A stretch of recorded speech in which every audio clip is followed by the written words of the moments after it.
بسم اللہ الرحمن الرحیم۔ تمام تر تعریفیں اللہ کے لیے اور تمام تر درود و سلام محمد و آل محمد کے لیے۔ ہمارے چینل کو لائک اینڈ سبسکرائب کیجیے۔ حضرت داؤد کی قوم کے 70,000 افراد سمندر کے کنارے ایلا نامی بستی میں رہا کرتے تھے۔ ان لوگوں کو اللہ نے ہزاروں نعمتوں سے نوازا تھا، لیکن جب راحت و سکون آیا تو یہ اللہ کی رحمت سے محروم ہو گئے اور اللہ کی مخلوقات پر ظلم کرنے لگے۔ تو اللہ نے ان کو خبردار کیا کہ ہفتے میں ایک دن شکار نہ کیا کرو۔ اتوار سے لے کر جمعہ تک جتنا شکار پکڑنا ہے پکڑ لو، لیکن ایک دن اللہ کی عبادت اور مخلوقات پہ امن کے لیے رکھ لو۔ یوں اللہ نے ان کا امتحان لینا شروع کر دیا۔ وہ اتوار سے جمعے کے دن مچھلیاں پکڑنے لگتے تو مچھلیاں زیادہ مقدار میں ان کے ہاتھ نہ آتی، اور ہفتے کے دن سمندر کو دیکھتے تو بڑی بڑی مچھلیاں نظر آنے لگتی۔ ان لوگوں میں سے ایک شخص کو شیطان نے ورگلایا کہ پریشان کیوں ہوتے ہو، میری ترغیب پر عمل کرو، تم شکار سے کبھی محروم نہیں رہو گے۔ تو بس شیطان کے کہنے پر اس شخص نے ہفتے کے دن کانٹا لگا کر ڈوری کو سمندر میں ڈال دیا تاکہ مچھلی پھنسے، اور کہا اس مچھلی کو تم اتوار کے دن نکالنا، یوں ہفتے کی حرمت بھی باقی رہے گی اور تمہارا شکار بھی ہو جائے گا۔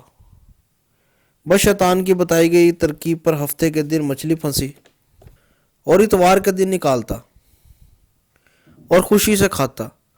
جب آس پاس کے لوگوں نے پوچھا تو ان کو بھی یہ ترکیب بتانے لگا۔ پھر یوں اس قوم کے لوگ ہفتے کے دن مچھلی پکڑنے کے لیے جال پھینکتے اور اتوار کے دن نکالتے، اور کچھ نہ تو سمندر میں نالیاں بنا کر چھوٹے چھوٹے تالاب بنا دیے تاکہ ہفتے کے دن جیسے ہی مچھلیاں یہاں سے گزریں تو تالاب میں پھنس جائیں، تاکہ اتوار کے دن ہم ان مچھلیوں کو نکال کر پکا کر کھائیں۔ اس گاؤں میں کچھ اللہ کے بندے بھی موجود تھے جو کہنے لگے، اے لوگوں، اللہ نے ہفتے کے دن شکار کے لیے منع کیا تھا، یہ جو تم جال پھینکتے ہو، چھوٹے چھوٹے تالاب بناتے ہو، ان میں ہفتے کے دن آ کر مچھلی پھنستی ہے، تو یہ شکار ہفتے کے دن کا ہوگا۔ اللہ کے عذاب سے ڈرو، خدا کی نافرمانی نہ کرو۔ وہ لوگ ان لوگوں کا مذاق اڑانے لگے کہ ہماری جو مرضی ہوگی ہم وہ کریں گے۔ اب اس بستی میں 3 گروہ بن گئے۔ ایک ان 70,000 میں وہ لوگ تھے جو نافرمان لوگوں کی بار بار اصلاح کرتے تھے، اور دوسرے وہ جو ان لوگوں سے نفرت کرتے تھے اور خاموشی اختیار کیے ہوئے تھے، اور تیسرے وہ جو گمراہ ہو گئے تھے اور اللہ کی نافرمانی کر رہے تھے۔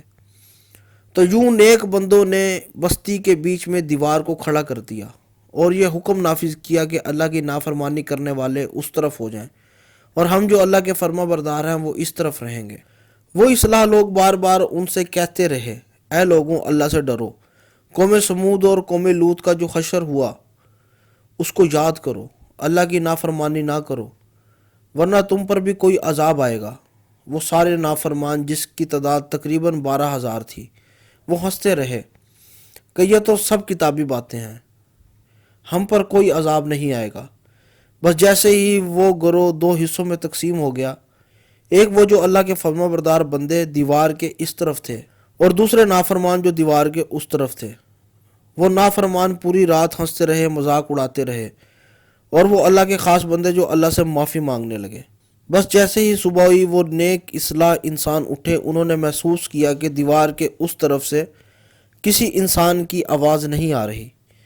جیسے ہی دیوار کے اس طرف چڑھ کر دیکھنے لگے کہ سارے وہ لوگ بندروں کی شکل میں تبدیل ہو چکے ہیں اور بندروں کی حرکتیں انجام دے رہے ہیں۔ وہ جو سارے لوگ دیوار کے ان بندروں کو دیکھنے لگے تھے، ان سارے لوگوں میں سے جو ان کے رشتہ دار تھے، انہوں نے ان بندروں کے کپڑوں سے اپنے اپنے رشتہ داروں کو پہچانا اور اللہ سے معافی مانگنے لگے۔ لیکن اللہ کا عذاب جب آتا ہے تو ہو کے رہتا ہے۔ وہ 12,000 لوگ جو بندر بن چکے تھے، کچھ کھا پی بھی نہیں سکتے تھے۔ 3 دن بعد وہ اس عذاب میں آ کر فنار ہو گئے۔